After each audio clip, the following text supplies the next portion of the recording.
Hi guys, thanks very much for joining me again. I hope you enjoy this video. And this week we are talking about body image. So this one is quite close to a lot of people's hearts. I think we can all say that we've been affected by body image in one way or another.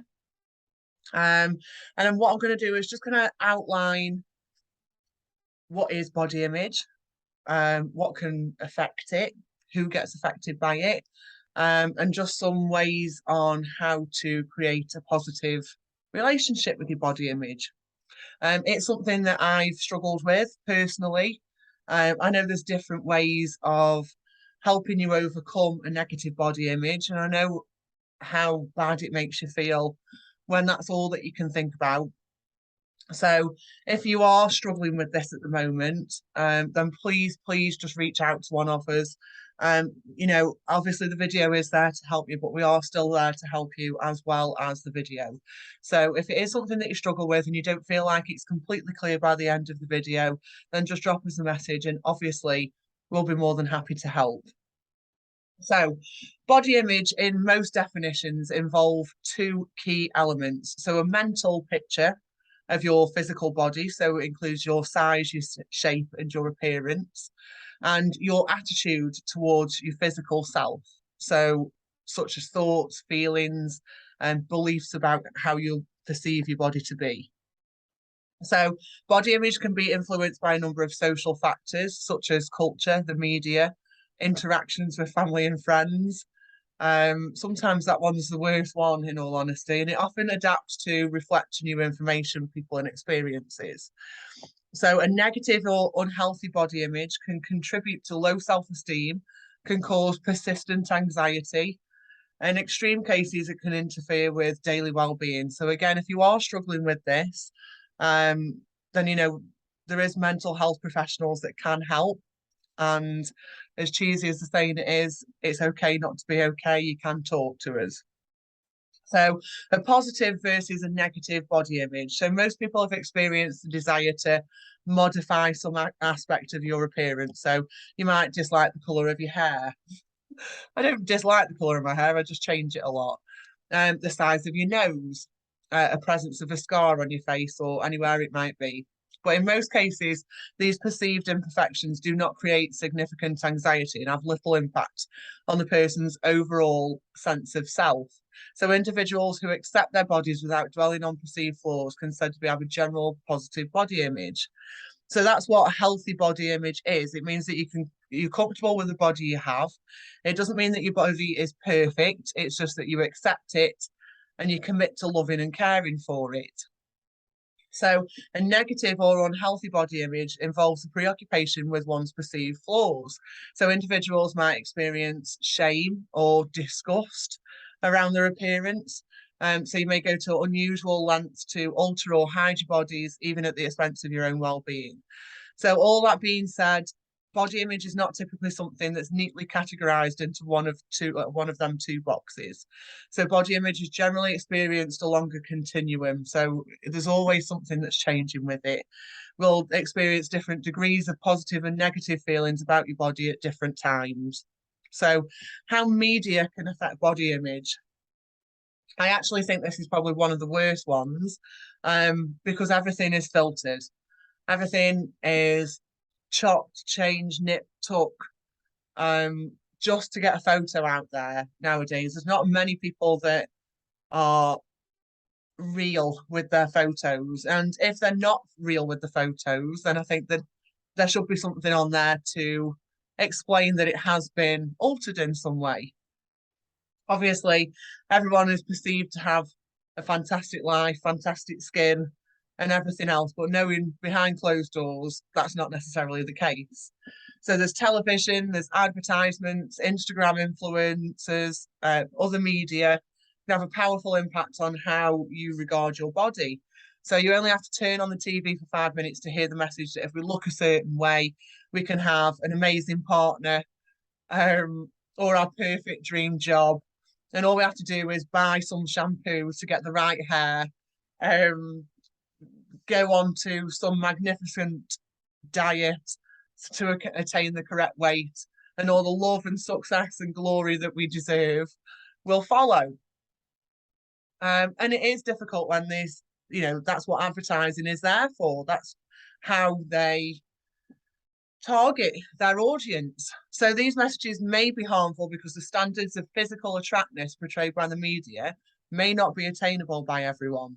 So a person can dye their hair or attain a more toned physique at the gym, yet other characteristics such as facial structure, height, 6 foot tall girl over here, may be more difficult to change. And obviously some people will go under costly procedures to make sure that they do that. So research has linked social media use to body dissatisfaction across all cultures and genders. So even short periods of use can have an effect. There was a study in 2018, which I can link below if you want me to. And they asked women to find and interact with the social media accounts of someone they considered to be more attractive than themselves. So the controlled group did the same for family members.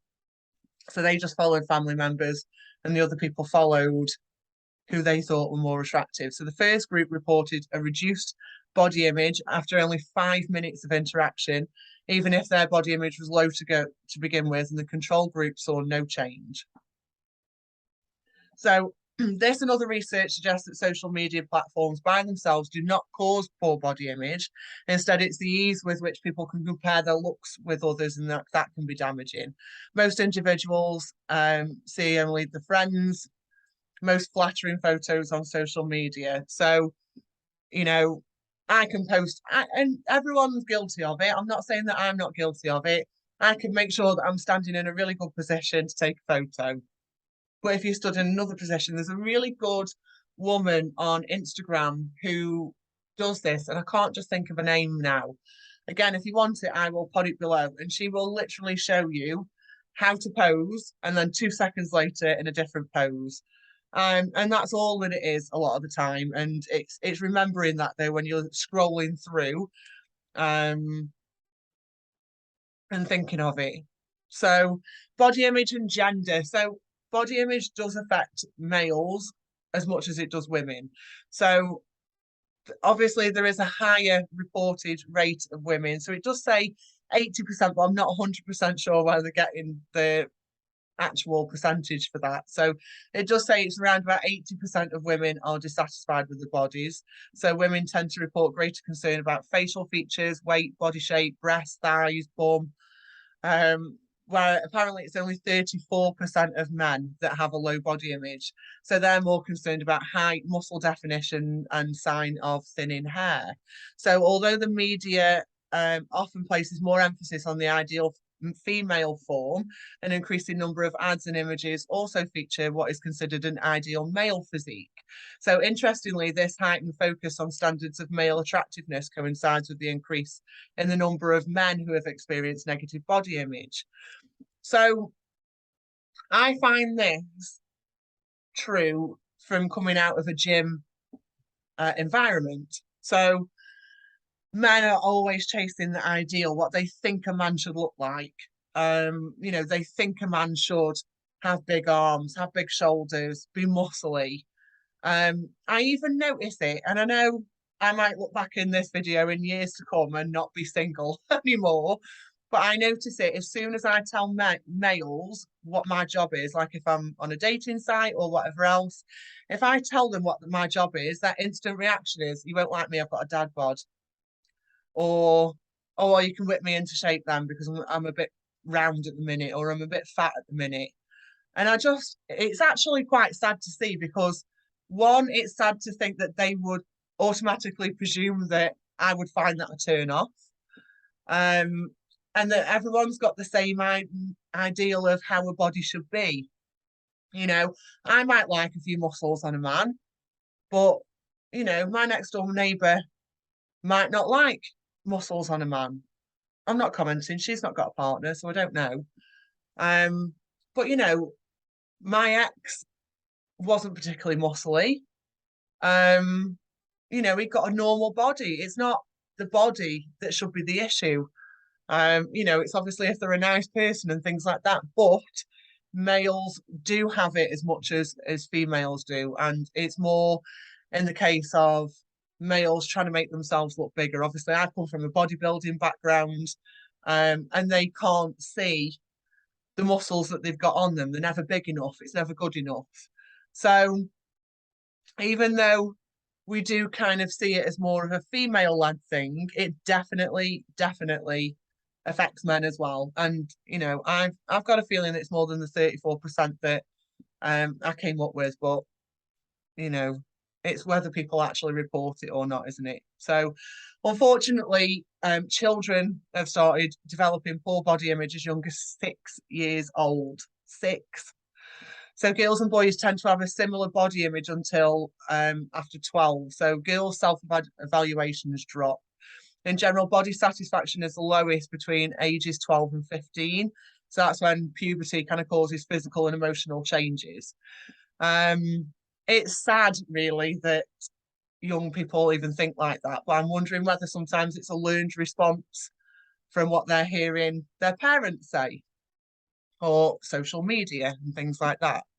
So most studies of body image and aging focus on women, though men can experience aging-related insecurities as well.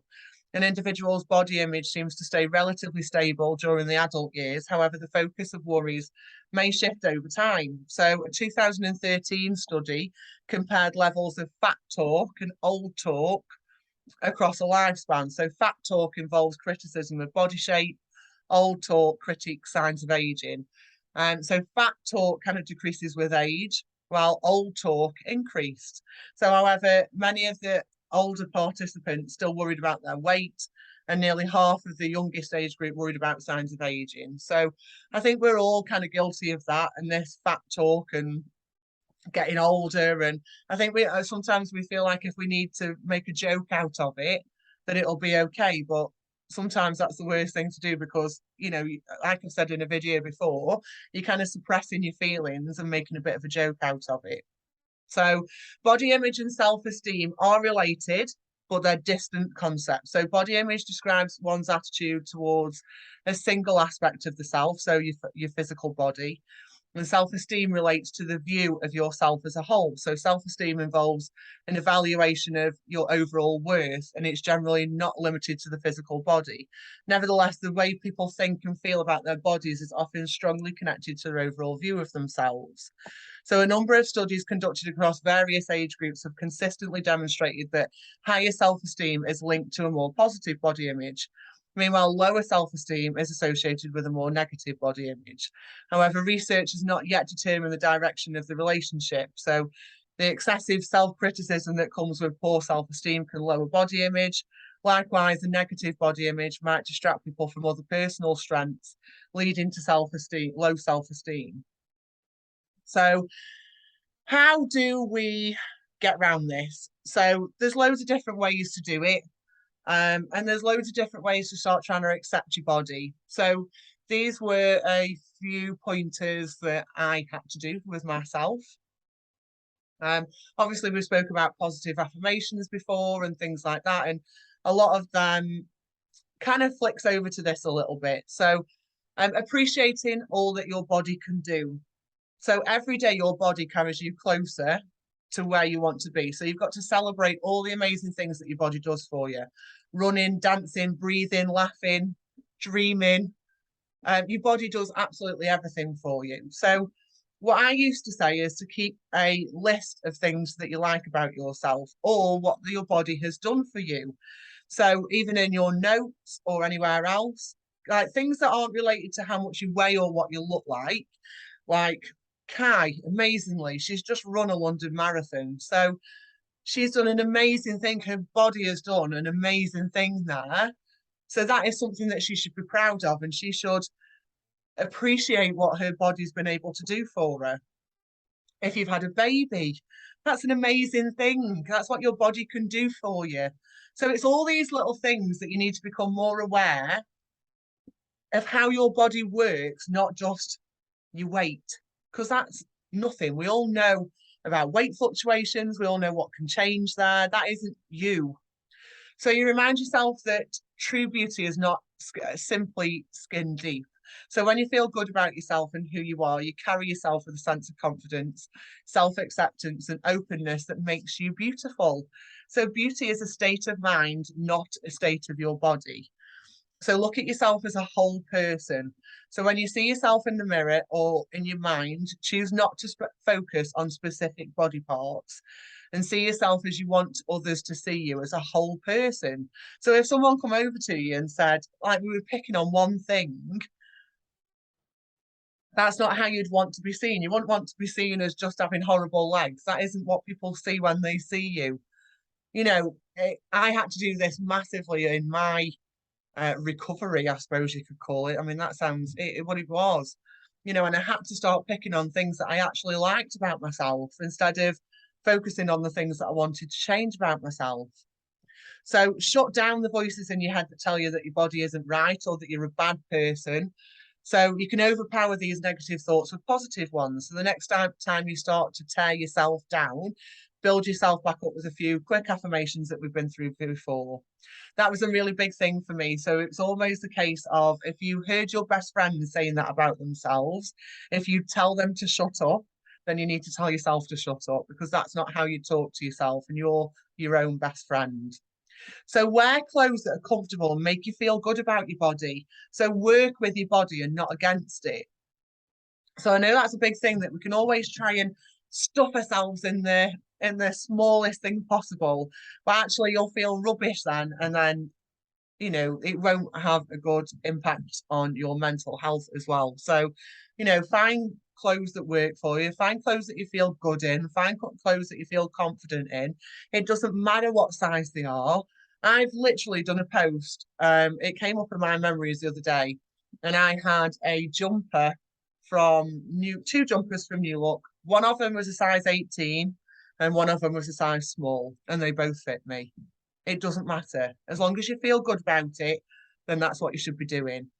So make sure you kind of become a critical viewer of social and media messages. So pay attention to images, slogans, attitudes that make you feel bad about yourself and your body, and unfollow them. If that's what they're doing, if that's what they're making you feel, then just unfollow them. You don't need to be looking at things like that every day. Do something nice for yourself, something that lets your body know that you appreciate it. So the usual kind of bubble bath, naps, peaceful place in to relax, but listen to how your body is relaxed. And use the time and energy that you might have spent worrying about food or your weight or something else to help others. So sometimes reaching out to other people can help you feel better about yourself and can make a positive change. So they are a few different ways on how we can start building the blocks towards a positive body image. So I hope that's been helpful.